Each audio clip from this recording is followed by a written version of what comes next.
Hi, I'm Sharon Winsmith, a tax attorney, active investor, and your go-to resource for proven investment and tax planning strategies. In this video, we're going to talk about how much money you need to be considered financially free. So I know there's a lot of opinions out there on this. You may have heard of the 4% rule. Well, this is a video to share how I think about the way to think about how much money you need to be considered financially free. I think my approach is very different than most of what I've heard everybody else talk about. I don't think you can just save your way to retirement. I think that a lot of stuff around the FIRE movement and a lot of people saying that you need to save X amount of how much you make every year is really outdated. We don't want to work until we're 65 years old and then retire and be able to enjoy life at that point. I want to enjoy life now. I want freedom of time. I want the money that I can live the lifestyle that I want, and I don't want to have to wait until I'm 65 years old to enjoy that. So this is how I've been taught about financial freedom in my past by the smartest people I've encountered, and this is just a way to think about your path to getting to financial freedom.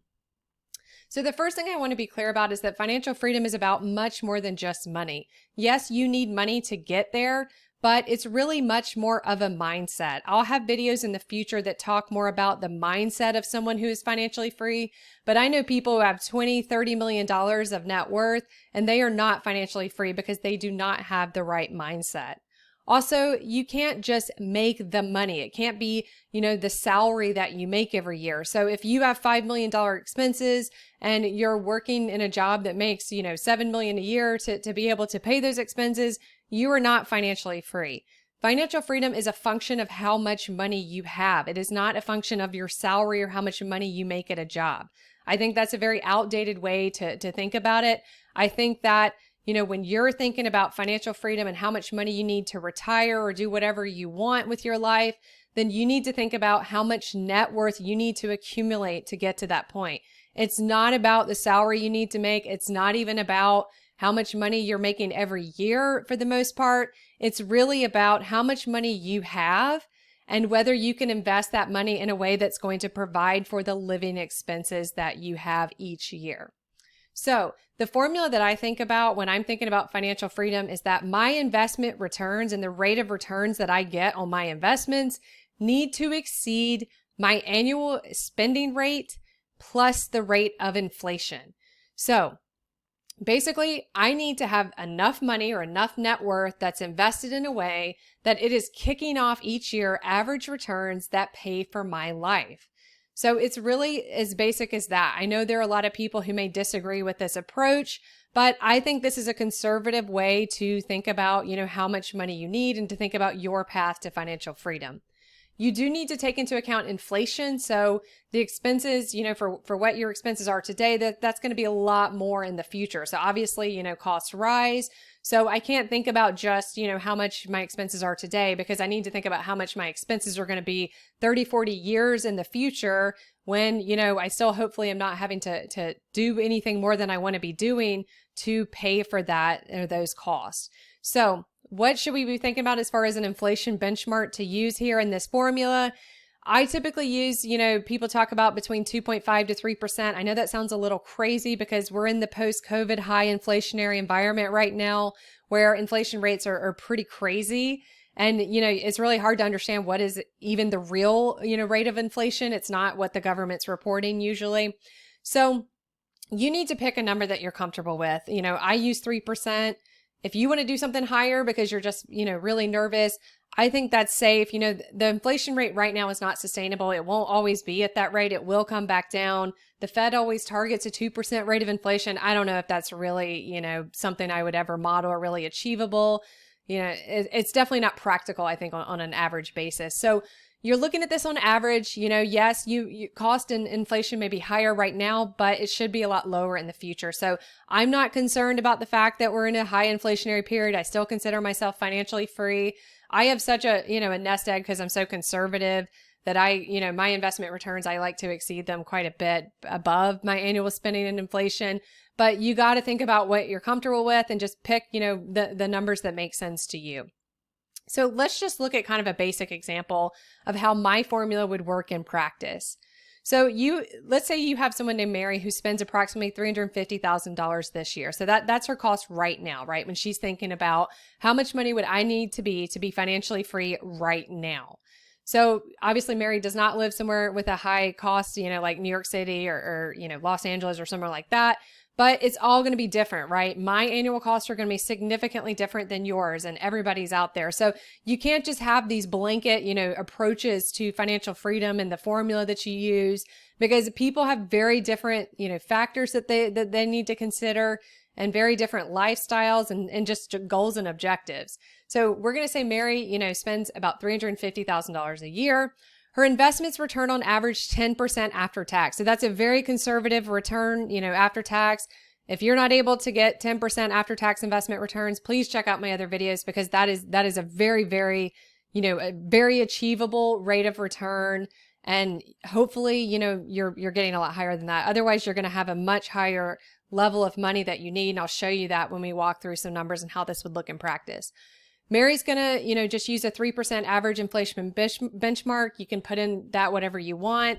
I think 3% is a conservative average and pretty practical for when you're looking at things on a long-term basis. So based on this formula, Mary would reach financial freedom when she has a net worth of over $5 million. That is because her investment returns at 10%. So that's the rate of her investment return. So that's going to be $500,000 when she has, her net worth. I'm using $5 million. It really needs to be above that. But investment returns of 10% on $5 million would give you about $500,000 of returns each year. Her expenses are $350,000. So that's 7% are her expenses. And her inflation rate that she wants to use is 3%. So that means her costs between this year and next year should go up by about $10,000. Let me just look and walk you through this quick example I prepared so that you can see things and how it might look in practice. So let's say Mary's 40 years old and she wants to say, okay, how much money do I need to be considered financially free right now? So her expenses are 7% of her net worth. So that's $350,000. So her expense rate is 7%. Her investment return rate is 10%. And she's using an inflation benchmark of 3%. So 10% equals 7% plus 3%. So she's okay if she's above $5 million. So this is how this looks in practice. You can see next year, Mary's going to start the year because she's going to, her investment returns are going to have some savings embedded in there to take into account for inflation. So she's going to start the year with a net worth of $5.15 million. And then you can see how this goes out and out on into the future. So, you want to work this out as far as you can into the future. I do this indefinitely because you have no clue how long you're going to live. People used to model things, without taking into account the fact that people are living a lot longer. I mean, a lot of my grandparents lived almost to be 100 years old. So I know whatever numbers or models they were using wasn't, accounting for that fact. So what you need to do is create a situation where you could just live indefinitely and never run out of money. That's at least, what this approach will do for you. Yes, this is an average. So every year you're not going to necessarily have that. Like every year you might not have a situation where your investment returns exceed inflation plus your expenses. That's okay. You just need to look at this on the average. You've got this $5 million nest egg that you can eat into, in the future if you need to. Hopefully you're not. That's the whole point, is that you want your money to be funding your lifestyle by the returns that it makes. So, don't freak out if one year, which that's happening to a lot of people right now with inflation being as high as it is, that they might not, their formula might not be perfect. What matters is on the long-term basis. So you should be okay. That's one of the things I really like about this approach, is that you've got this nest egg, right? You're not eating into the 5 million. You're not eating into your principal. You were spending the returns that invested money makes. So I don't know what could be more conservative than this. There are people who would say this is way too conservative and you could reach financial freedom much earlier. Yes, I don't disagree with that. This is just, I'm a very conservative investor and I'm very conservative with money. So this is how I think about things. You may be saying to yourself, $5 million is a lot of money for someone who doesn't have, I consider $350,000 to be pretty limited. That's not a lot of expenses, right? For someone like me who lives in New York City. So, you may be thinking, that's crazy. I'm nowhere near that. How would I get to that amount? Well, you don't have to have the same inputs as Mary. So for example, you could reduce your expenses. I'm not a fan of that. I'm much more of a fan of increasing this number.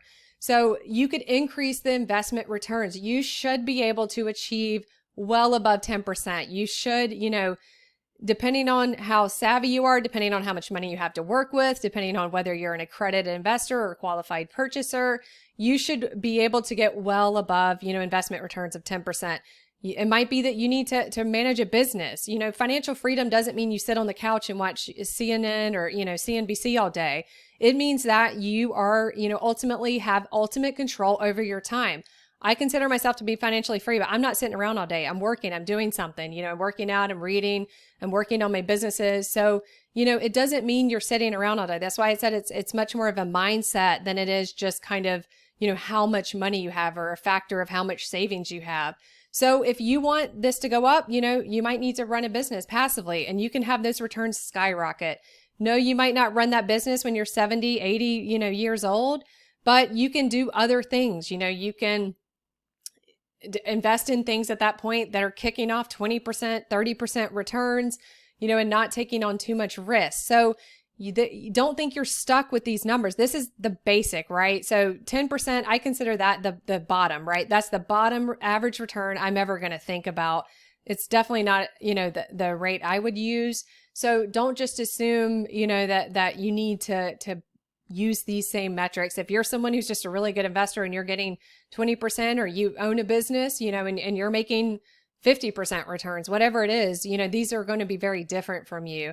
And don't be so scared of that 5 million number here. There are definitely ways to get there. If you're someone who wants to get serious about getting financial freedom early in life, if this number scares you, then, you need to rethink how you're approaching it, because you are not going to be able to retire with a couple $1,000,000 in your 40s. It's just not practical in my opinion.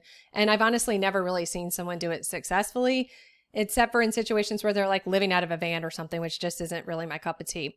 So the last thing I do want to say about this is you have to take into account taxes. I see people make this mistake all the time. Only look at your investment returns on an after-tax basis.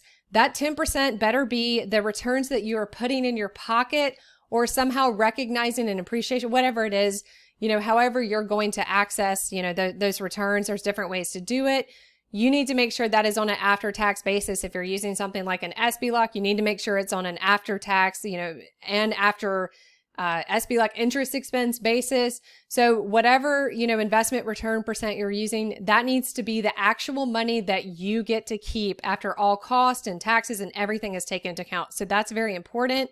Also, if you're relying on some drawdowns from retirement plans in the future, I don't really like that if they're in taxable retirement accounts like 401ks or traditional IRAs, because you have absolutely no clue what tax rate will apply. You don't even know what tax rates will be at that point. We know they'll be higher if Congress doesn't do something to decrease them. But, you've got to take into account the fact that you might be in the highest tax bracket or a really high tax bracket just because of those required minimum distributions out of that account. So make sure you take that into account. Taxes can I've seen it completely muck up a lot of people with this and just, get them to a situation that's not really reality because they really, get a lot less money that they get to keep. So this is my take on how much money you need to be financially free. I know it might be very different from the other stuff you've heard. This is how the people I know that are my mentors, that the people that I think are the smartest out there when it comes to money and finances and stuff like that, this is how they think about it. As I said, the beauty of this approach is that you've got that big nest egg that you can, just have in case something crazy happens that's not expected, to you or to the market and as a whole.